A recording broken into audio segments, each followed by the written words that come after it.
അടിയന്തരാവസ്ഥക്കാലത്ത് RSSുമായി സഹകരിച്ചിട്ടുണ്ട് എന്ന CPM സംസ്ഥാന secretary MV ഗോവിന്ദന്റെ പരാമർശത്തെ ചൊല്ലിയാണ് പുതിയ രാഷ്ട്രീയ വിവാദം.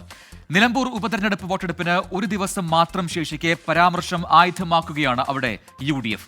MV ഗോവിന്ദൻ ബോധപൂർവം നടത്തിയ വെളിപ്പെടുത്തൽ എന്നാണ് പ്രതിപക്ഷ നേതാവ് VD സതീശന്റെ പ്രതികരണം. ഒരു കാലത്തും RSSുമായി ബന്ധമുണ്ടായിട്ടില്ലെന്നും ചരിത്രത്തെ ചരിത്രമായി മാത്രം കാണാൻ തയ്യാറാകണമെന്നുമാണ് വിവാദത്തിൽ MV ഗോവിന്ദന്റെ വിശദീകരണം.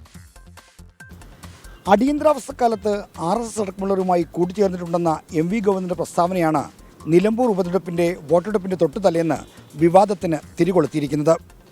UDFന് പിന്തുണ നൽകാനുള്ള ജമാഅത്തെ ഇസ്ലാമിയുടെ തീരുമാനത്തിനെതിരെ ശക്തമായ ആക്രമണം നടത്തുന്നതിനിടെയാണ് MV ഗോവിന്ദൻ സ്വയം കുഴികുത്തി വീണത്. കിട്ടിയ അവസരം ഉപയോഗപ്പെടുത്തി UDF MV ഗോവിന്ദന്റെ പ്രസ്താവനയ്ക്കെതിരെ ശക്തമായി രംഗത്ത് വന്നു.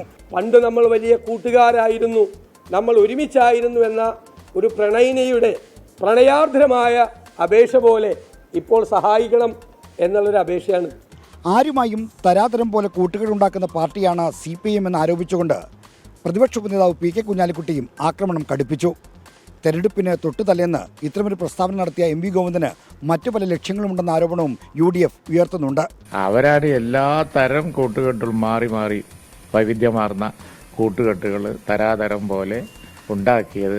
നിലമ്പൂർ ഉപതെരഞ്ഞെടുപ്പിന്റെ തൊട്ടുതലേന്ന് CPM സംസ്ഥാന സെക്രട്ടറി MV ഗോവിന്ദൻ നടത്തിയ പ്രസ്താവന അനവസരത്തിലായിപ്പോയെന്ന വിമർശനം CPIMലും LDFലും പൊതുവെ ഉണ്ട്.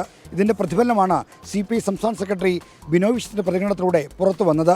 50 കൊല്ലം മുമ്പുള്ള ഒരു രാഷ്ട്രീയ പ്രശ്നത്തെ പറ്റി ചുറ്റിത്തിരിയാൻ പോളിംഗ് ബൂത്തിലേക്ക് സംസ്ഥാനത്തെ ജനങ്ങൾ പോകാതിരിക്കെ സംവാദം ഒരുക്കാൻ CPI ഇല്ല. RSS സഖ്യം വെളിപ്പെടുത്തുന്ന പ്രതികരണം വിവാദമായതോടെ രാവിലെ തന്നെ വാർത്താസമ്മേളനം വിളിച്ച് MV ഗോവിന്ദൻ പ്രതിരോധത്തിന് ശ്രമിച്ചു. ചരിത്രത്തിലെ കാര്യമാണ് താൻ പറഞ്ഞതെന്നായിരുന്നു MV ഗോവിന്ദന്റെ പ്രതിരോധം.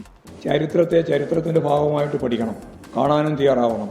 ജനതാ പാർട്ടി എന്ന് പറയുന്നത് ജനസംഘത്തിൻ്റെ തുടർച്ചയായി വന്നൊരു പാർട്ടിയല്ല.